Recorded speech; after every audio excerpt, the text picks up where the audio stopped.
मेरे प्यारे साथियों, स्वागत है आप सभी का एक बार फिर आपके अपने YouTube चैनल ऑनलाइन IIT मंत्रा में। जैसा कि आप सभी को पता है कि हम निम्मी के द्वारा जो अभी नई PDF अपलोड की गई थी आपके क्वेश्चन बैंक की, उसके क्वेश्चन कर रहे हैं। इसकी हम 3 वीडियो कर चुके हैं, हमारी ये 4th वीडियो है। इससे पिछली वीडियो में जो हम मॉड्यूल कर रहे थे वो 3rd मॉड्यूल कर रहे थे। उस मॉड्यूल का नाम था हमारा becoming a professional in 21st century. उसके 15 क्वेश्चन हम कर चुके थे। उसके अगले जो 15 क्वेश्चन हम आज की वीडियो में करेंगे। तो जिस बच्चे ने अभी तक पहले की 3 वीडियो नहीं देखी वो वीडियो भी जरूर देख लें, ताकि आपको जो सारे कॉन्सेप्ट है क्लियर हो जाए। आज हमारा ये तीसरा मॉड्यूल है, ये भी कंप्लीट हो जाएगा। जो टोटल मॉड्यूल हमारे कितने हैं, 12 मॉड्यूल है।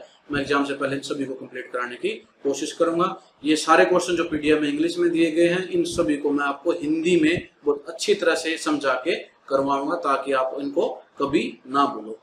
तो अगर आप लोगों को वीडियो पसंद आए तो वीडियो को लाइक करना और कमेंट करके बताना कि आपको वीडियो कैसी लग रही है, क्या मुझे और वीडियो जल्दी जल्दी बनानी चाहिए या नहीं बनानी चाहिए। दूसरा, जो बच्चा चैनल पर पहली बार आया है, चैनल को सब्सक्राइब करके बेल आइकन को हिट करके नोटिफिकेशन ऑन कर ले, ताकि उसको जितनी भी हम वीडियो बनाते हैं उनके नोटिफिकेशन समय से मिलते रहें। और अपने दूसरे साथियों के साथ भी वीडियो जरूर शेयर कर दिया करो, उनके साथ डायरेक्ट कर दिया करो, या आपके जो टीचरों ने ITI में व्हाट्सएप ग्रुप बना रखे वहां भी आप इनको शेयर कर सकते हो। तो अब बिना वक्त गवाए शुरू करते हैं हमारी आज की वीडियो। जो अगला टॉपिक हमारे मॉड्यूल नंबर 3 का वो है critical thinking and decision making. Critical thinking का मतलब गहनता से किसी चीज पर विचार करना, सोचना और फिर डिसीजन लेना। भाई उसमें कंक्लूजन क्या निकला है, उसके एक क्वेश्चन है। क्वेश्चन नंबर 16 है, space is way of thinking to solve a problem. खालिस्तान है 4 ऑप्शन में से बताना कौन सा एक रास्ता है किसी भी प्रॉब्लम को, किसी भी समस्या के बारे में सोचकर सोल्व करने का, उसका हल निकालने का।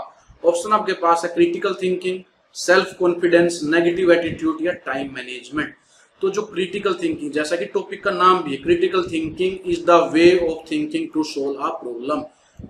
जब आपके सामने कोई प्रॉब्लम आ जाती है, कोई समस्या आ जाती है, तो उसका हल निकालने से पहले आप क्या करते हैं, उसको गहनता से उस पर विचार करते हैं। भाई क्या चीज हो सकती है, कैसे इसका सोल्यूशन किया जा सकता है, उसी को हम क्रिटिकल थिंकिंग बोलते हैं। तो ये एक रास्ता है थिंक करने का, किसी प्रॉब्लम को सोल्व करने का।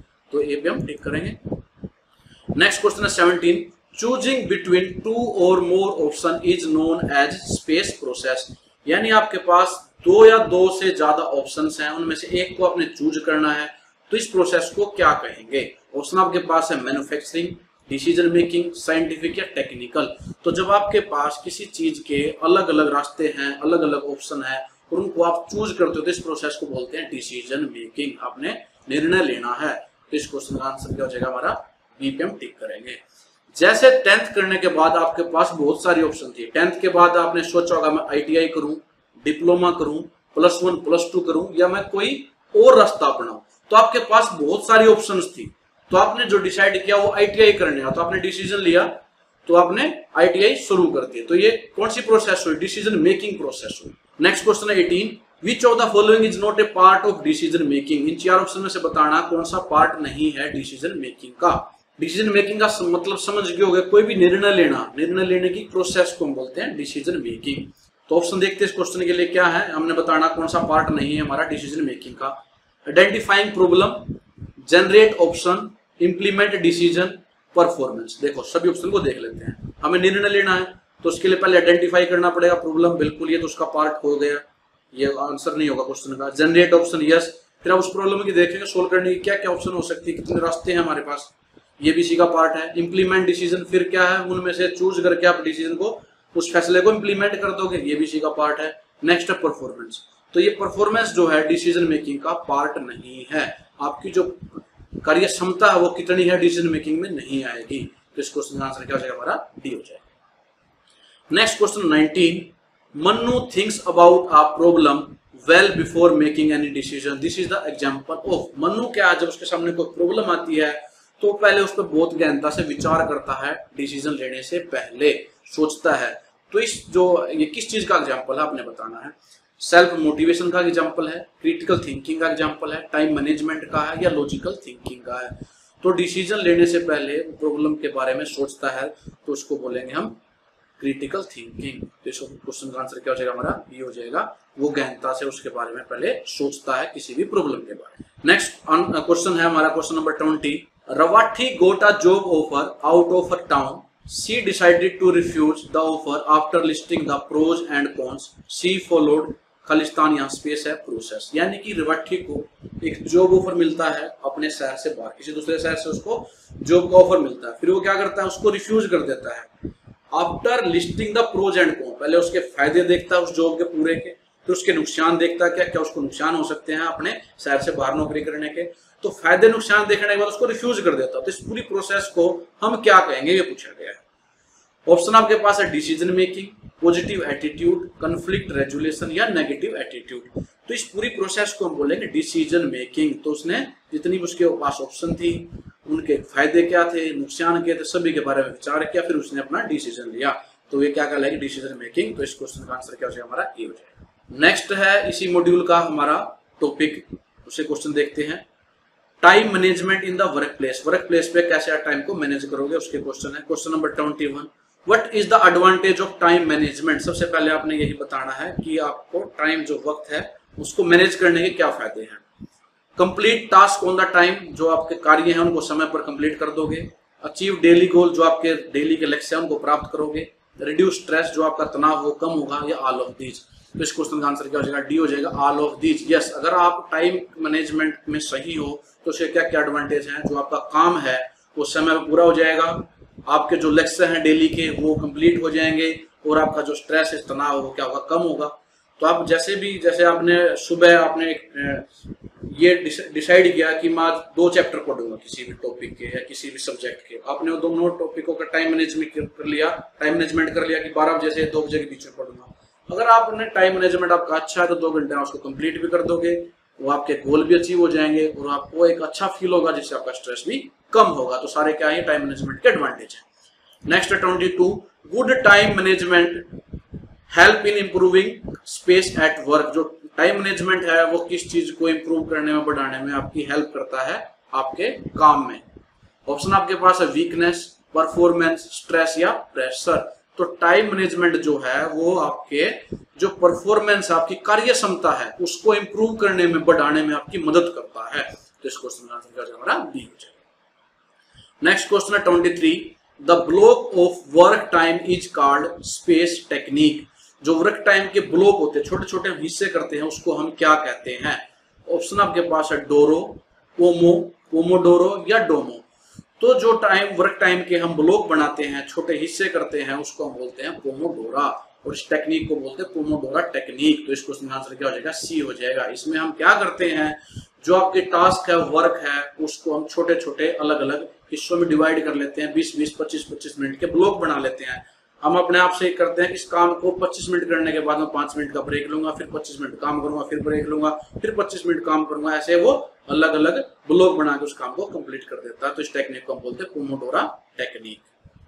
नेक्स्ट क्वेश्चन है 24, Rahim learn MS office during his lunch break, this is the example of. देखो एमएस ऑफिस, रहीम को एमएस ऑफिस में काम करना नहीं आता था, तो इस ऑफिस में काम करने के सीखने के लिए उसने जो आपका लंच ब्रेक उसको मिलता था, उसमें उसने सीखा। तो ये किस चीज का एग्जांपल है। ऑप्शन है time management, over thinking, online job या लॉजिकल थिंकिंग। तो सिंपल सी बात है, ये क्या टाइम मैनेजमेंट का एक एग्जांपल है। उसने अपने लंच टाइम को यूटिलाइज किया एमएस ऑफिस में एक नई स्किल को सीखने में। तो ये किसका एग्जांपल है, टाइम मैनेजमेंट का। तो इसके लिए हम किस पे टिक करेंगे, ए पर टिक करेंगे। नेक्स्ट क्वेश्चन हमारा 25, Banu create 20-minute task planner and never get distracted in the blocked time, which method does she follow. वही अभी हमने बात भी करी थी पोमोडोरा टेक्निक की, बस उसमें हम क्या करते हैं, किसी टास्क को 25-25 मिनट में डिवाइड कर लेते हैं। 25 मिनट काम करेंगे, बिल्कुल भी हम डिस्ट्रैक्ट नहीं होंगे, बिल्कुल कंसंट्रेट होकर वो काम करेंगे, उसके बाद 5 मिनट का ब्रेक लेंगे। तो ये जो पूरा मेथड है उसको हम क्या कहते हैं, कौन सा मेथड वो फॉलो करती है, पोमोडोरा। अभी हमने बात की थी। तो ये क्वेश्चन का आंसर हो जाएगा ए। नेक्स्ट है इस मॉड्यूल का जो टॉपिक है वो है प्रॉब्लम सॉल्विंग, किसी भी समस्या को हल करना। क्वेश्चन नंबर है 26, finding a solution to any problem is known as खालिस्तान स्किल। किसी भी प्रॉब्लम का, किसी भी समस्या का हल निकालना कौन सी स्किल कहलाएगा। ऑप्शन आपके पास है over thinking, critical thinking, decision making या प्रॉब्लम सॉल्विंग। तो वो किसका एग्जांपल है, कौन सी स्किल हमारी, अगर हम किसी प्रॉब्लम को सोल्व कर लेते हैं तो प्रॉब्लम सॉल्विंग, बहुत ही आसान है। नेक्स्ट है 27, which of the following is not a step in problem solving. ये 4 स्टेप आपको दिए गए हैं, आपने बताना कौन सा स्टेप प्रॉब्लम सॉल्विंग का नहीं है। समस्या को हल करने के लिए जिस स्टेप की जरूरत नहीं पड़ती वो बताना है। Identify the problem, divide problem into part, set timer, find solution. तो देखो, जब भी आपको समस्या को सोल्व करना है तो उसके लिए आप प्रॉब्लम को आइडेंटिफाई भी करोगे, यस, ये तो स्टेप में आ जाएगा। उस प्रॉब्लम को पार्ट्स में डिवाइड भी करोगे, यस। उसके लिए टाइम सेट करोगे, ये जरूरी नहीं है, ये टाइम मैनेजमेंट में आ जाएगा, प्रॉब्लम सोल्विंग में नहीं आएगा। तो इस क्वेश्चन का आंसर क्या आ जाएगा हमारा? सी हो जाएगा। फाइंड सॉल्यूशन, उसका हल निकालना भी प्रॉब्लम सोल्विंग का ही स्टेप है। तो केवल जो सेट टाइमर है ये पार्ट नहीं आएगा हमारा प्रॉब्लम सोल्विंग का। ये किसका पार्ट आ जाएगा? Set timer. किसमें टाइम सेट करते हैं हम? टाइम मैनेजमेंट में। नेक्स्ट क्वेश्चन हमारा 28 क्वेश्चन है, if one is capable of finding solution to problem, one will get better at space. अगर कोई किसी भी प्रॉब्लम का सॉल्यूशन प्राप्त करने में या उसका हल निकालने में बहुत अच्छा है तो बार बार वो निकालता भी, तो किस चीज में वो अच्छा होता चला जाएगा वो बताना है। ऑप्शन आपके पास है self motivation, problem solving, career या पेंटिंग। तो इस क्वेश्चन का आंसर है प्रॉब्लम सोल्विंग। पी पे हम टिक करेंगे, यानी जितनी वो प्रॉब्लम सोल्व करेगा, जितना वो हल करता चला जाएगा उनको आसानी से, उतना ही उसकी जो प्रॉब्लम सोल्विंग टेक्निक है या प्रॉब्लम सोल्विंग जो स्किल है वो अच्छी से अच्छी होती चली जाएगी। नेक्स्ट क्वेश्चन है 29, Soni is trying to fix the download problem on the laptop. She did not succeed on the first attempt. What should she do? भाई सोनी को किसी चीज को लैपटॉप में डाउनलोड करने में प्रॉब्लम आ रही है, समस्या आ रही है, लेकिन वो पहले अटेम्प्ट में सक्सीड नहीं होता, सफल नहीं होता। What should she do? Now वो है क्या करे? ऑप्शन आपके पास try another way, quit the task, never solve the problem, quit the job. देखो, क्विट द जॉब बिल्कुल नहीं, नेवर सोल्व द प्रॉब्लम, समस्या का हल नहीं करेगा, समस्या ऐसे ही पड़ी रहेगी, गलत। क्विट द टास्क, टास्क को छोड़ दे, जी नहीं, उसको भागने की जरूरत नहीं है। ट्राई अनदर वे, बिल्कुल उसको कोई दूसरा तरीका खोज लेना चाहिए। अगर आपके पास कोई प्रॉब्लम आ जाए तो प्रॉब्लम से छुटकारा पाके भागना नहीं चाहिए, उसके सोल्यूशन ढूंढो, उसकी समस्या का कोई ना कोई हल जरूर होगा। तो अनदर वे, कोई दूसरा चीज ट्राई करो। तो इस क्वेश्चन का आंसर हो जाएगा हमारा ए।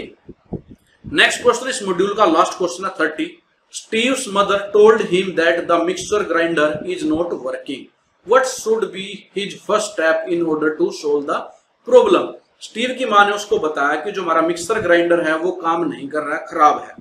तो उसका जो पहला स्टेप है उस प्रॉब्लम को सोल्व करने के लिए वो क्या होना चाहिए? ऑप्शन आपके पास है complain, identify the problem, sell the mixer या थ्रो इट। देखो, क्या उसको बाहर फेंक दे छोटी सी प्रॉब्लम से? जी नहीं। सेल द मिक्सर, मिक्सर को बेच ही दे? जी नहीं। कंप्लेन करे? जी नहीं। आइडेंटिफाई द प्रॉब्लम, इस क्वेश्चन का आंसर क्या हो जाएगा? बी हो जाएगा। वह उस प्रॉब्लम को आइडेंटिफाई करने की कोशिश कर रहा है, यानी उसमें प्रॉब्लम क्या है? लाइट नहीं आ रही है, कोई उसका तार टूटा हुआ है या उसके ब्लेडर में कोई दिक्कत है, तो सबसे पहले उसकी प्रॉब्लम को आइडेंटिफाई करेंगे, फिर उसके बाद अगला स्टेप लिया जाएगा। तो ये था उसका पहला स्टेप।